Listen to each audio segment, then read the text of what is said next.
हम chemistry 9th class first chapter study कर रहे हैं। हेडिंग है मैटर इन आर सराउंडिंग। हमारे सराउंडिंग में जो मैटर है इसके बारे में हमने डिस्कशन किया था अभी तक, और लास्ट क्लास में हम बात कर रहे थे इवेपोरेशन के बारे में। जब कभी भी मैटर की फिजिकल स्टेट में इंटर कन्वर्जन होता है फ्रॉम लिक्विड टू गैस, अगर liquid to gas physical state का इंटर कन्वर्जन उस लिक्विड का बॉइलिंग पॉइंट आने से पहले ही हो जाता है, इस प्रोसेस को हम कहते हैं इवेपोरेशन। ठीक, और बॉइलिंग क्या होता है? अगर लिक्विड के बॉइलिंग पॉइंट पर लिक्विड का वेपर में कन्वर्जन हो रहा है, ठीक है, हम बात कर रहे हैं लिक्विड को वेपर फेज में कन्वर्जन की। अगर ये कन्वर्जन हो रहा है below boiling point at any temperature, liquid to vapour conversion हो रहा है अगर below boiling point at any temperature, तो हम इसे बोलते हैं इवेपोरेशन। लेकिन अगर ये कन्वर्जन हो रहा है एट बॉइलिंग पॉइंट, तो हम इसे कह देते हैं बॉइलिंग। बॉइलिंग क्या होता है, कैसे होता है, और क्या क्या टर्म इस कन्वर्जन में यूज की जाती है, ये हम लोगों ने सेकेंड लास्ट क्लास में डिस्कस किया था। और लास्ट क्लास में हमने बात की थी इवेपोरेशन के बारे में कि इवेपोरेशन होता क्या है और कौन कौन से ऐसे फैक्टर हैं जो इवेपोरेशन को इफेक्ट करते हैं। अगर हम फैक्टर विच अफेक्ट इवेपोरेशन की बात करें तो सरफेस एरिया, जितना ज़्यादा सरफेस एरिया होता है कंटेनर का उतना ज़्यादा सरफेस एरिया होगा लिक्विड का, और उतनी ही ज़्यादा क्वांटिटी में लिक्विड गैसियस फेज में कन्वर्ट हो सकते हैं। टेम्परेचर की हम बात कर रहे हैं, जितना ज़्यादा टेम्परेचर आप बॉइलिंग पॉइंट के नज़दीक रखेंगे, about to close to the boiling point, तो वो आपके पास में उतना ही ज़्यादा इवेपोरेशन परफॉर्म करता है। इसी तरह से हम बात कर रहे हैं ह्यूमिडिटी की। जितनी ज़्यादा एयर में ह्यूमिडिटी ऑलरेडी अवेलेबल है, मतलब लिक्विड टू वेपर कन्वर्जन के लिए वेपर पार्टिकल का स्पेस अवेलेबल नहीं है एयर में, रिजल्टेंट क्या होगा, रेट ऑफ इवेपोरेशन कम हो जाता है। मतलब जितनी ज़्यादा ह्यूमिडिटी, रेट ऑफ इवेपोरेशन उतनी ही कम होगी। इसी तरह से मैटर लिक्विड का बॉइलिंग पॉइंट भी यहाँ मैटर करता है। जितना ज़्यादा बॉइलिंग पॉइंट होगा इवेपोरेशन उतना ही कम होगा। अल्कोहल का बॉइलिंग पॉइंट है 70 डिग्री सेल्सियस, वाटर का बॉइलिंग पॉइंट है 100 डिग्री सेल्सियस। अगर दोनों ही सब्सटेंसेस को आप 60 डिग्री सेल्सियस पे हीट कर रहे हो तो वाटर बहुत कम इवेपोरेट होगा, जबकि अल्कोहल ज़्यादा इवेपोरेट हो जाता है। तो ये जो सारे फैक्टर थे इनके बारे में हम लोगों ने डिस्कशन किया। आज हम बात कर रहे हैं कि बॉइलिंग और इवेपोरेशन में क्या डिफरेंस होता है। ठीक है, तो हेडिंग क्या है आज की क्लास का? हेडिंग है difference between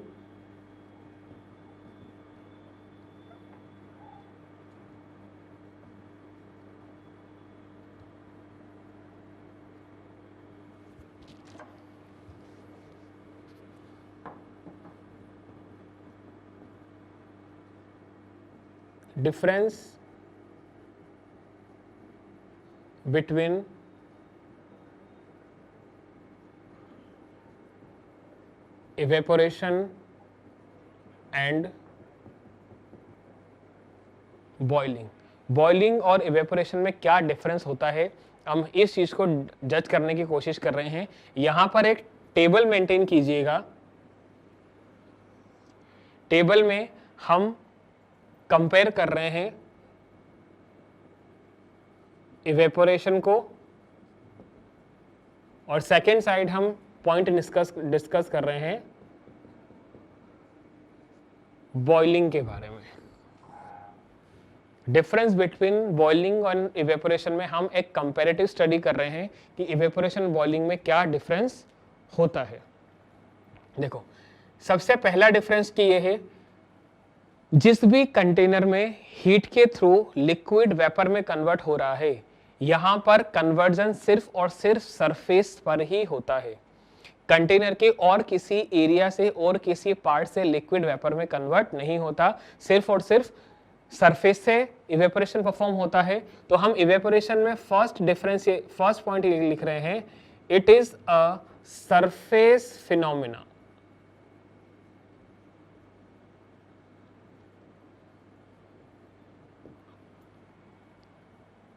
What is evaporation? Evaporation is a surface phenomena। ये आपको हमेशा ही सरफेस पर ही अकर होता है, कंटेनर के और किसी पार्ट में अकर नहीं होता। मैं इसको ऐसा एक्सप्लेन कर देता हूं। हमारे पास में अगर ये कोई कंटेनर है,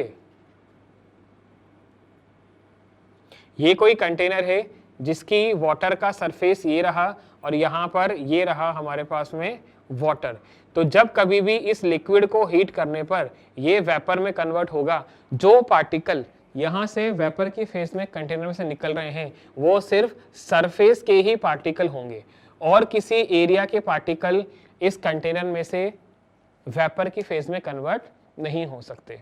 लेकिन अगर हम इसको बॉइलिंग के लिए कंसिडर करते हैं, मतलब अगर ये हमारे पास कंटेनर है और इसमें हमने वाटर को हीट कर दिया, कितने टेम्परेचर पे? अबाउट 100 डिग्री सेल्सियस पे। 100 डिग्री सेल्सियस पे हीट करने के बाद होगा क्या? टेम्परेचर कांस्टेंट है, तब तक कांस्टेंट रहेगा जब तक कि कंटेनर का सारा लिक्विड जो है वेपर में कन्वर्ट नहीं हो जाता। कहने का मतलब ये कि यहाँ जो पार्टिकल है वो भी यहाँ से वेपर की फॉर्म में बाहर जा सकता है, यहाँ जो पार्टिकल है वो भी वेपर की फॉर्म में यहाँ से बाहर जा सकता है, यहाँ जो पार्टिकल है वो भी वेपर की फॉर्म में यहाँ से जा सकता है, और सरफेस के पार्टिकल भी यहाँ से वेपर की फॉर्म में कंटेनर से बाहर जा सकते हैं। That is the difference between evaporation and boiling. तो बॉइलिंग के केस में हम क्या लिख सकते हैं? It is a bulk phenomena. It is a bulk phenomena।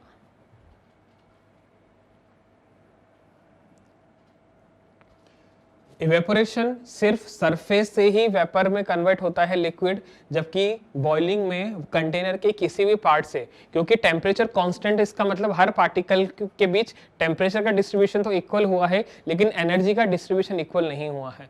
जिस पार्टिकल को जितनी एनर्जी मिली वो उतनी ही एनर्जी को ग्रैब करके एटमॉस्फेयर में जाने की टेंडेंसी रख रहा है। तो ये हो गया हमारे पास में difference between evaporation and boiling. ये हमारे पास फर्स्ट डिफरेंस था।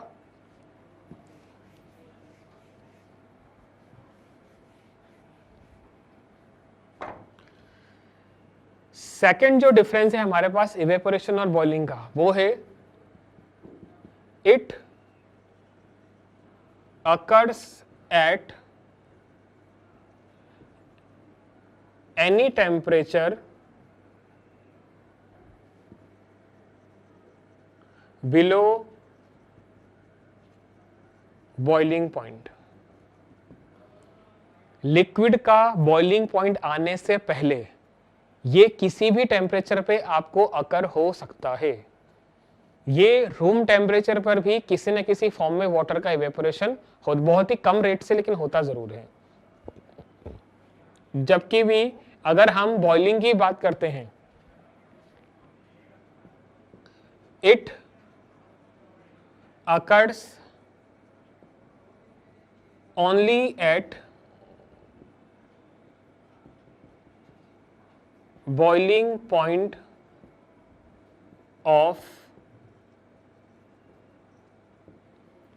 water। बॉइलिंग जो होता है वो सिर्फ लिक्विड के, not related to water, you may have to write it liquid. It occurs only at boiling point of liquid. ये लिक्विड के बॉइलिंग पॉइंट पर ही अकर होता है, ना उससे बाद में ना उसके पहले। जबकि भी इवेपोरेशन क्या है? बॉइलिंग पॉइंट से बिलो किसी भी टेम्परेचर पे अकर हो सकता है। और थर्ड कंपैरिजन क्या है? थर्ड डिफरेंस क्या है इवेपोरेशन और बॉइलिंग के बीच में? It is affected by factor like surface area, humidity, temperature, wind speed, and nature of substance. These are the factors which affect rate of evaporation. Rate of evaporation is affected by surface area, humidity, wind speed, nature of substance, and temperature. While in case of boiling, it is not affected by factors like surface area, humidity, temperature, wind speed, and nature of substance. Boiling is independent from all these factors, while evaporation is totally dependent on all these 5 factors. This relation of this factor with the evaporation we discussed in the last class. So that is the main difference between evaporation and boiling, that evaporation is a surface phenomena. It occurs at any temperature below its boiling point, and it is affected by many factors like surface area, temperature, humidity, wind speed, and nature of substance. In spite of that, boiling is a bulk phenomena. It occurs at any temperature, it occurs only at boiling point of the liquid, and it is independent. It do not depends on, it do not affect by factors like surface area, humidity, temperature, wind speed, and nature of the substance. It is clear? That is the difference between evaporation and boiling.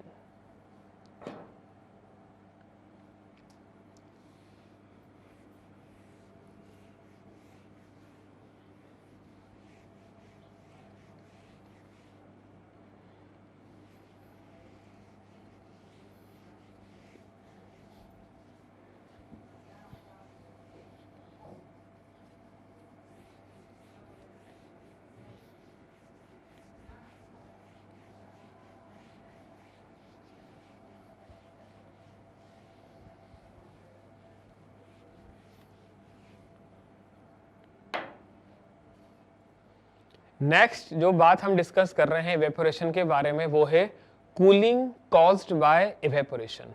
Next heading हमारे पास जो है वो है cooling caused bye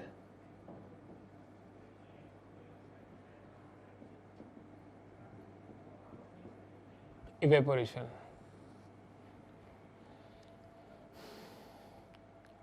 हमारी practical life में evaporation phenomena की वजह से कई बार कूलिंग इफेक्ट देखने को हमें मिलता है। ये कैसे होता है और क्यों होता है, इसी बारे में हम इस टॉपिक में डिस्कस कर रहे हैं। It is based on the fact that vapor draw some heat energy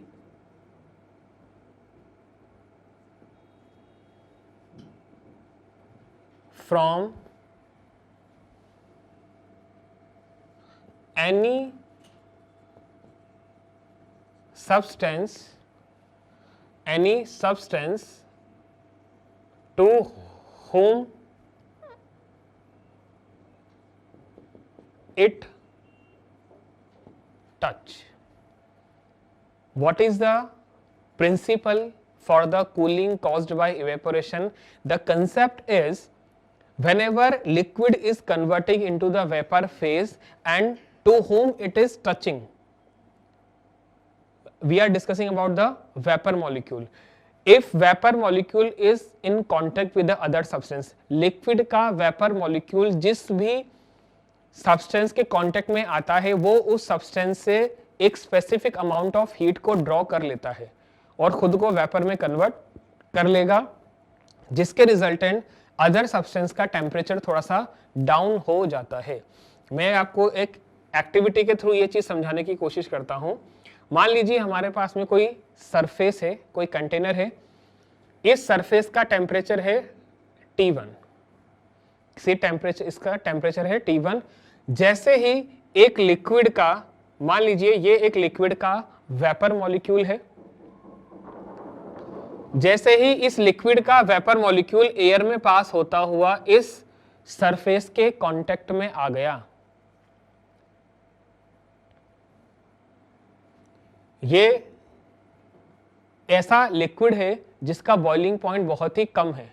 जैसे ही ये लिक्विड इस हाई टेम्परेचर T1 टेम्परेचर के सरफेस के कांटेक्ट में आता है, ये इसकी सरफेस से कोई अमाउंट की एनर्जी को गेन कर लेगा।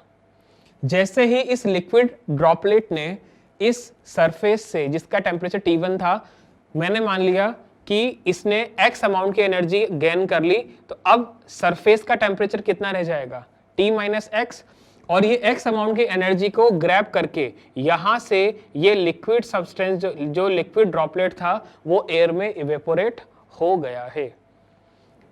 जब तक सरफेस पर मॉलिक्यूल टच नहीं हुआ था, लिक्विड का टेम्परेचर T1 था, लेकिन जैसे ही x अमाउंट की एनर्जी ये वाटर ड्रॉपलेट अपने साथ लेकर के जा गए, इवेपोरेट हो गया है, अब टेम्परेचर कितना रह गया सरफेस का T1 माइनस एक्स। तो आप देख सकते हो टेम्परेचर में एक स्पेसिफिक अमाउंट का डिक्रीमेंट आता है, और यही रीजन है कि जिस भी लिक्विड के कांटेक्ट में कोई सब्सटेंस आता है, वेपर कांटेक्ट में आती है, तो वो उससे कोई स्पेसिफिक अमाउंट की हीट को ग्रैब कर लेता है और इवेपोरेट हो जाता है।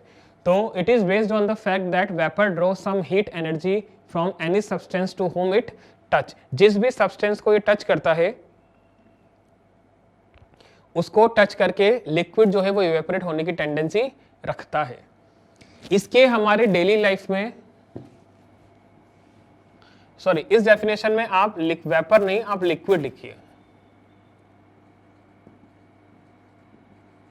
That is the exact definition, not vapor, it is liquid. It is based on the fact that liquid draws some heat energy from any substance to whom it touches. That is the principle behind cooling caused by evaporation.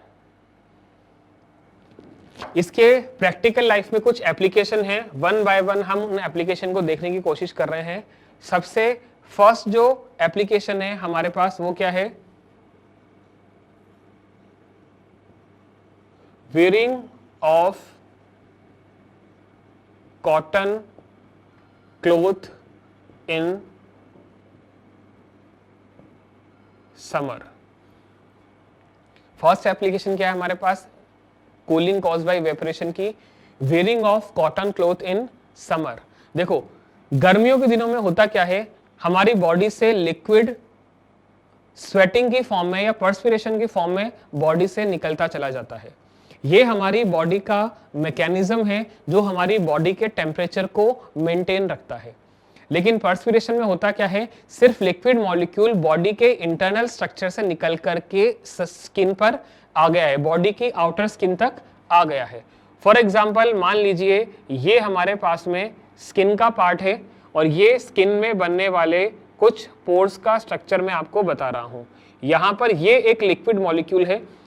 Perspiration process में हो क्या रहा है, sweating process में हो क्या रहा है, ये जो लिक्विड मॉलिक्यूल है ये इस वेंट से होता हुआ हमारी स्किन के आउटर सरफेस तक आ जाता है।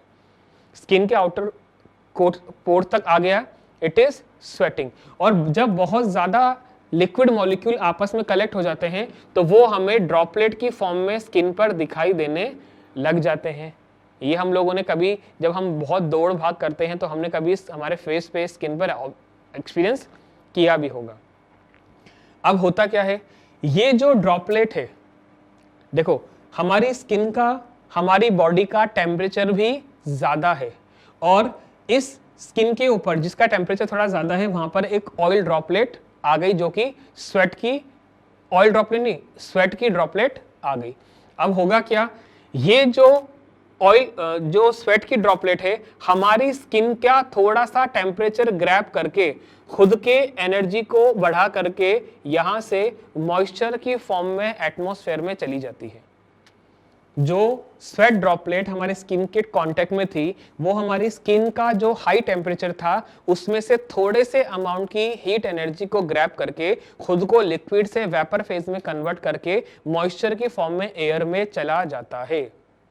अब हुआ क्या, जब स्वेट ड्रॉपलेट स्किन के कांटेक्ट में था तो क्या था, स्किन का टेम्परेचर ज्यादा था, लेकिन जब यहां से टेम्परेचर लेकर के स्वेट एयर में चला गया है तो स्किन का टेम्परेचर कम हो गया है। और जैसे ही स्किन का टेम्परेचर कम हो जाता है हमें कूलिंग एक्सपीरियंस होने लग जाती है, हमें ठंडक का एहसास होने लग जाता है। तो यही हमारे पास में है wearing cotton cloth in summer. Summer season में अगर आप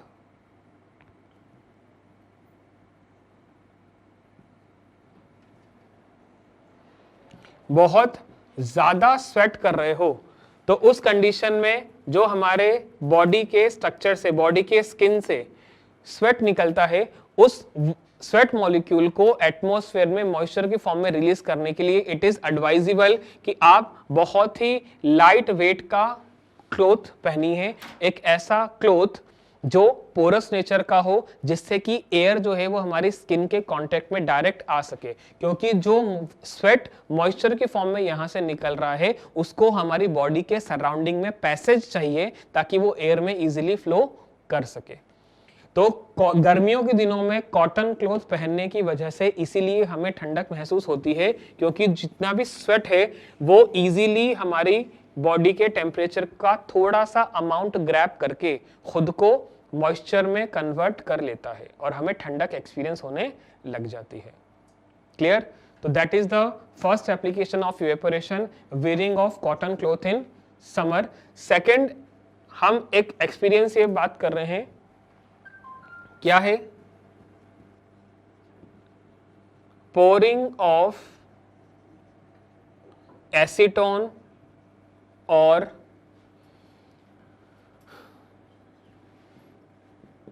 nail polish remover on palm. शायद आपने कभी एक्सपीरियंस किया होगा कि अगर हमने कोई नेल पॉलिश रिमूवर जो आता है, आप लोगों ने देखा होगा, एक लिक्विड आता है जिसको नेल पे रिमूव रब करके उस पे लगा हुआ जो कलर होता है, जो पॉलिश होती है, उसको निकाला जा सकता है। ठीक है, उस लिक्विड को, उसकी 2 या 3 ड्रॉप आपने अपनी हथेली के ऊपर पोर करने की कोशिश की। जैसे ही 2 या 3 ड्रॉप बूंदे आपने अपनी हथेली पे डाली, कुछ टाइम के बाद आप ये एक्सपीरियंस करोगे कि वो लिक्विड हमें सरफेस पर दिखाई नहीं दे रहा। वो जो लिक्विड 1 और 2 ड्रॉप आपने अपनी हथेली पे पोर किया था वो आपको दिखाई नहीं दे रहा और आपकी स्किन को बहुत ठंडक महसूस हो रही है। क्यों हो रही है? इसका रीजन भी क्या है? इवेपोरेशन। कैसे? मान लीजिए ये हमारी हथेली का पार्ट है और यहां पर एसीटोन का लिक्विड हमने पोर कर दिया। जैसे ही हमारी स्किन का टेम्परेचर थोड़ा ज्यादा था, एसीटोन का बॉइलिंग पॉइंट बहुत कम है, जैसे ही एसीटोन का मॉलिक्यूल स्किन के कांटेक्ट में आता है जिसका टेम्परेचर थोड़ा ज्यादा है, ये एसीटोन का पाउडर, एसीटोन का मॉलिक्यूल खुद को एटमॉस्फेयर में मॉइस्चर की फॉर्म में इवेपोरेट कर देता है, जिसके रिजल्टेंट क्या होगा? हमारी हथेली का, पाम का टेम्परेचर थोड़ा सा डाउन हो जाएगा और हमें ठंडक महसूस होने लग जाती है। क्लियर? तो it is also caused by evaporation of acetone and on palm. Clear है ये बात? ये हमारे पास सेकेंड एक एक्टिविटी या एक्सपीरियंस कह ले सकते हो जो कि हम इवेपोरेशन की कूलिंग को एक्सपीरियंस कर रहे हैं। थर्ड जो हमारे पास में एक्सपीरियंस है कूलिंग कॉज्ड बाय इवेपोरेशन का, वो क्या है? Sprinkle of water on ground in summer day. Third जो एक एक्टिविटी हम डिस्कस कर रहे हैं to experience the cooling caused by evaporation, वो क्या है? Sprinkle of water on ground in summer day. देखो गर्मियों के दिनों में मान लीजिए ये हमारे पास में ग्राउंडेड एरिया है, दिन के टाइम पर सूरज की गर्मी की वजह से सूरज की गर्मी जो है वो इस सरफेस ने ट्रैप कर ली है। ग्राउंडेड एरिया है, सन है, जितना भी डे टाइम था उस डे टाइम में जब सूरज की किरणें ग्राउंड पे पड़ रही थी, सन की हीट एनर्जी को ग्राउंड की जो सॉइल है वो कुछ अमाउंट में एब्जॉर्ब कर लेती है, जिसके रिजल्टेंट क्या होता है? पूरे ही ग्राउंड का जो टेम्परेचर है वो बढ़ गया। अब हुआ क्या है? शाम हो गई, मतलब अब सूरज तो दिखाई नहीं दे रहा, लेकिन ग्राउंड का टेम्परेचर तो अभी भी बढ़ा हुआ है ना, क्योंकि वो उसने रिलीज नहीं किया है। अब अगर मैं यहां पर वाटर को स्प्रिंकल कर देता हूं, इस सरफेस पर मैंने वाटर को स्प्रिंकल कर दिया, स्प्रिंकल करने से होगा क्या? ये जो वाटर का मॉलिक्यूल है, फॉर एग्जांपल मैं एक मॉलिक्यूल को ऑब्जर्व का एक्सपीरियंस ले रहा हूं, एक वाटर का मॉलिक्यूल जो है वो ग्राउंड के कांटेक्ट में आएगा, ग्राउंड के कांटेक्ट में आने की वजह से वो इस ग्राउंड की एनर्जी को थोड़ा सा एब्जॉर्ब कर लेगा। थोड़ी सी एनर्जी को एब्जॉर्ब करने के बाद में ये खुद को वेपर की फॉर्म में कन्वर्ट करके मॉइस्चर की फॉर्म में एयर में चला जाता है, और एज अ रिजल्टेंट, ये अकेला ड्रॉपलेट नहीं था, ऐसे कई सारे ड्रॉपलेट आपने स्प्रिंकल किए थे।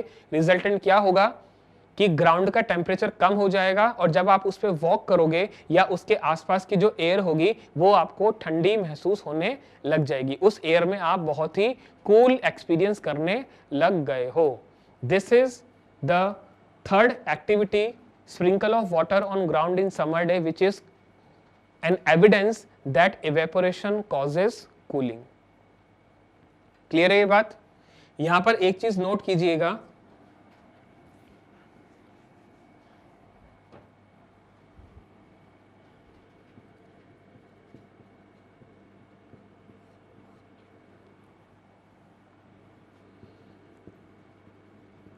लिक्विड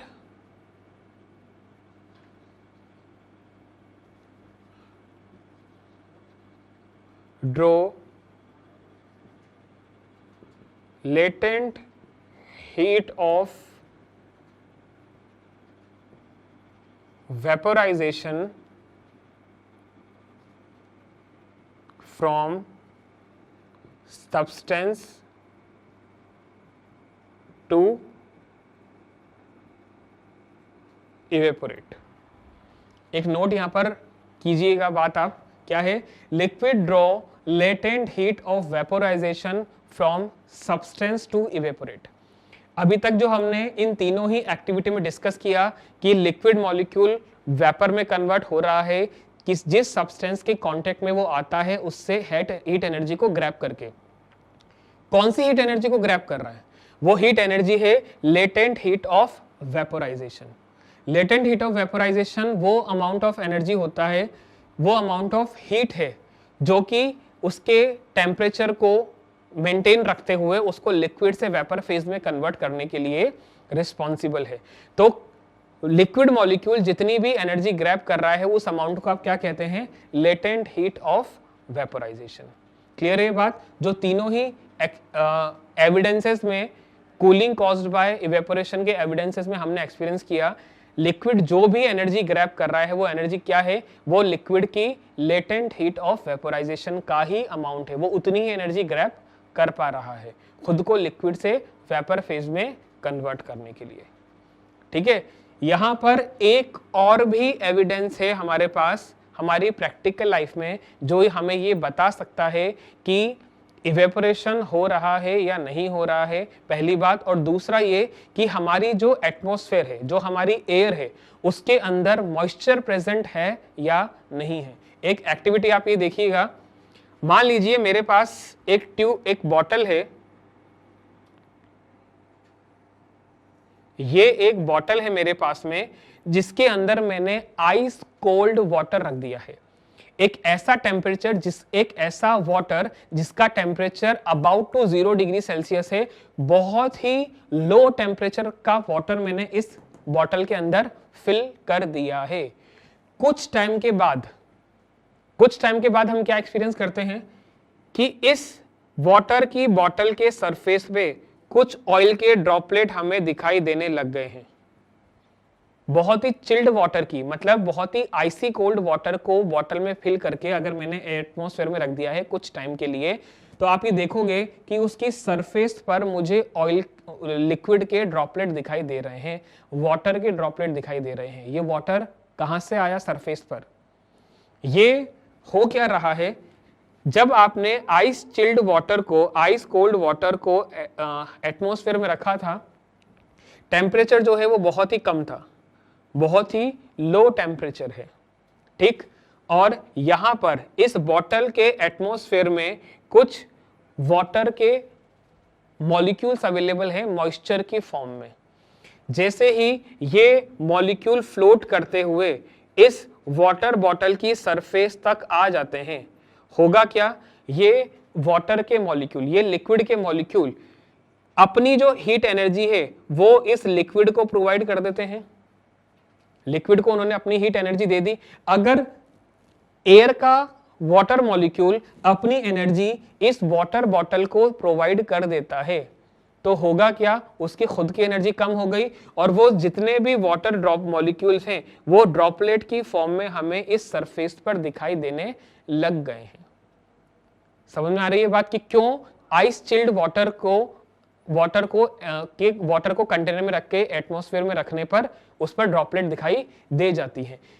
हुआ क्या, एयर के वाटर मॉलिक्यूल ने अपनी एनर्जी आइस चिल्ड वाटर को प्रोवाइड कर दी है, इसीलिए आप एक्सपीरियंस करोगे कि धीरे धीरे करके उस वाटर का टेम्परेचर बढ़ने लगा है। यहां पर तो अभी तक एनर्जी एक मॉलिक्यूल ने दी है, मान लीजिए कुछ और मॉलिक्यूल भी आ गए जिन्होंने अपनी एनर्जी इस लिक्विड को प्रोवाइड कर दी है, तो जो पहले टेम्परेचर कम था अब वो टेम्परेचर धीरे धीरे करके राइज होने लग जाता है, ठीक है।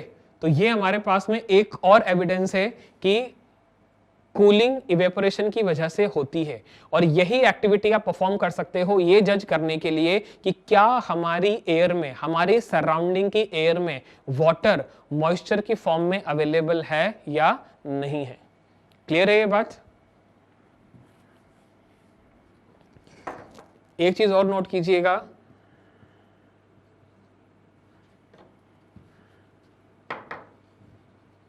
when ice cold water is collect in a container,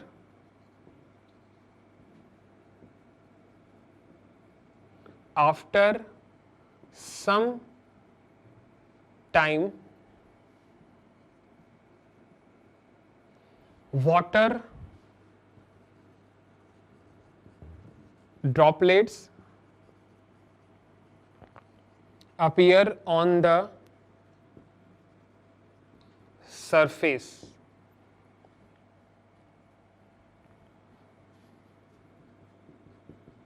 It is because of liquid droplet of air draw latent heat of not draw, droplet of air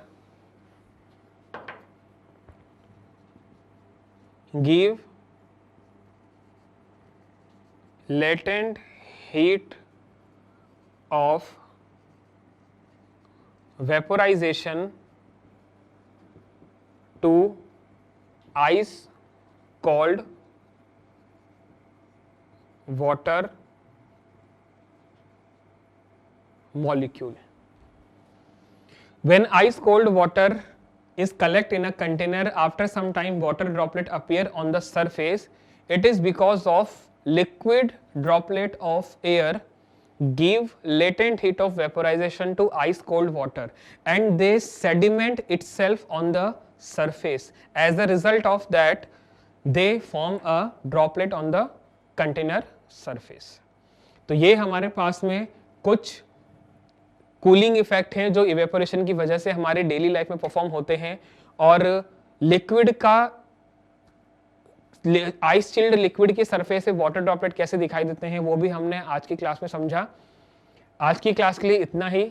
next class में मिलते हैं एक नए चैप्टर के साथ। Thank you.